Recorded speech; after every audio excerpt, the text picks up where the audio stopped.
El miércoles 16 de enero de 1980, Paul McCartney llegó a Tokio con su familia y el grupo Wings para ofrecer 11 conciertos, del 21 de enero al 2 de febrero en ese país. 4 en la Arena Budokan de Tokio, 2 en Nagoya, 2 en Osaka y 3 más nuevamente en la Budokan. Paul y su comitiva volaron a Japón desde Nueva York, en donde habían hecho una breve escala antes de esta gira japonesa. Aprovechando su ubicación, Paul intentó contactar a John vía telefónica. Para su mala suerte, Yoko interceptó la llamada y al enterarse de que Paul deseaba visitar a su esposo y compartir con él una hierba dinamita, simplemente rechazó avisarle a John que Paul estaba en el teléfono. En su emoción y ajeno a toda prudencia, Paul también le reveló que iría a Tokio a iniciar su gira y que se hospedaría en el Hotel Okura, el favorito de John y Yoko. Las autoridades japonesas solo le habían permitido a Paul ingresar al país porque su estancia sería de únicamente 18 días, dado que le habían negado el ingreso 4 años antes.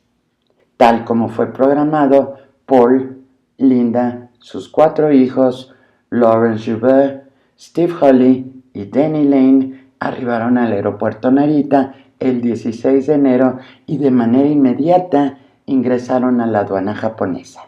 Allí, los oficiales locales descubrieron 219 gramos de marihuana de alta calidad escondidos en una maleta de Paul y en la bolsa de uno de sus hijos.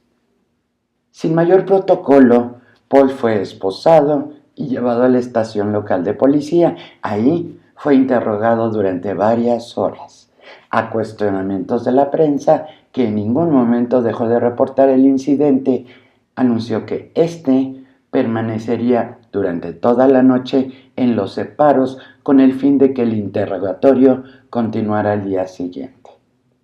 A pesar de lo anterior, el promotor japonés anunció que los conciertos no se suspenderían y que los 100,000 asistentes ya confirmados tendrían la oportunidad de ver en vivo al Expiro. Mientras tanto, Linda, los niños y el grupo Wings se hospedaban en el Hotel Okura en espera de que Paul fuera liberado.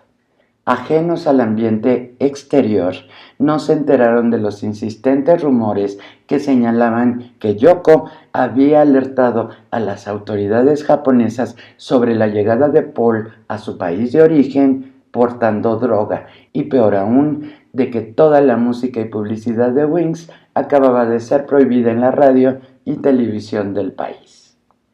Un día después, el abogado japonés Tatsuko Tsuo se hizo presente en la delegación de policía en donde Paul se encontraba detenido.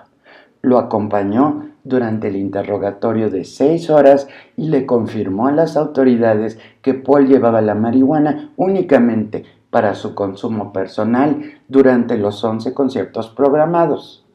Sin resolver nada, los oficiales de Japón reenviaron a Paul al centro de detenciones. Mientras, en el Ministerio de Justicia japonés se discutía la posibilidad de una deportación inmediata para evitar el juicio en una corte local en donde la sentencia inevitable serían 7 años de prisión. Es en este momento que el promotor japonés anunció oficialmente la cancelación de los 11 conciertos en el país. El viernes 18 de enero, la Corte de Distrito concedió la solicitud por parte del fiscal encargado del caso de Paul para mantener a este encarcelado durante 10 días con la posibilidad de otros tantos más si no se presentaban cargos en su contra por posesión de marihuana. Por su parte, el portavoz del centro de detención señaló que Paul estaba bien, aunque preocupado por su familia. Agregó que le había sido negada la solicitud de tener una guitarra acústica con él en su celda. 3 días después, y sin avance alguno durante el fin de semana, los integrantes de Wings salieron del país. Joubert y Holly partieron hacia Estados Unidos, mientras que Denny Laine voló hacia el sur de Francia, en donde firmó un contrato como artista solista con la empresa Performance Music. A Paul no le hizo ninguna gracia el enterarse de que su grupo lo había abandonado, y menos el saber que mientras él estaba en una celda, Laine estaba disfrutando de la vida en Cannes y llevando a cabo negocios a sus espaldas. De aquí salió el tercer álbum solista de Laine, Japanese Tears, y con su nueva independencia, la confirmación para Paul de que este era el fin de su grupo Wings. A pesar de su encierro, Paul intentó mantener un buen sentido del humor, del martes 22 al jueves 24 de enero. Recibió a Linda en 2 ocasiones, leyó parte de los libros que ésta le llevó, bromeó con quien pudo, cantó Yesterday para los otros reclusos durante la hora del baño comunitario y todavía sonrió al enterarse del texto del telegrama que George y Olivia Harrison habían enviado. Pensando en ustedes con amor. Mantengan el buen ánimo. Será lindo tenerlos de regreso en casa. Dios los bendiga. Amor, George y Olivia. De paso, perdió su argolla matrimonial, que desapareció entre las pertenencias personales que le fueron confiscadas a su ingreso al centro de detención.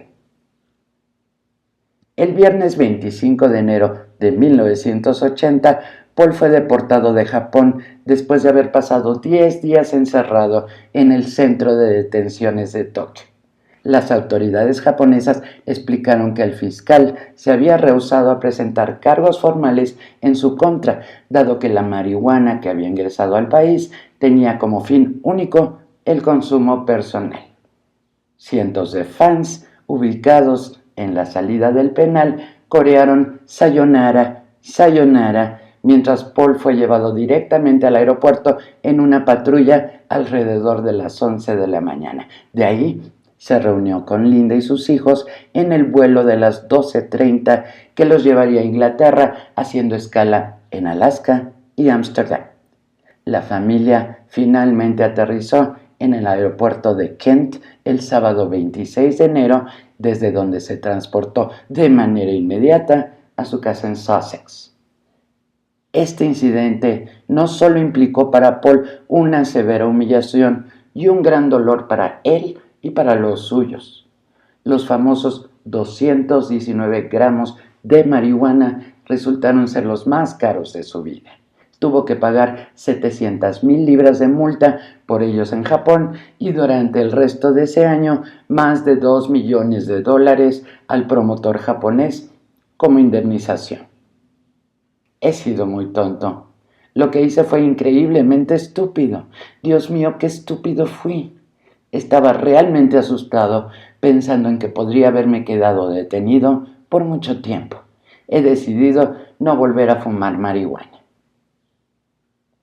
Como todos sabemos, lo anterior no fue cierto.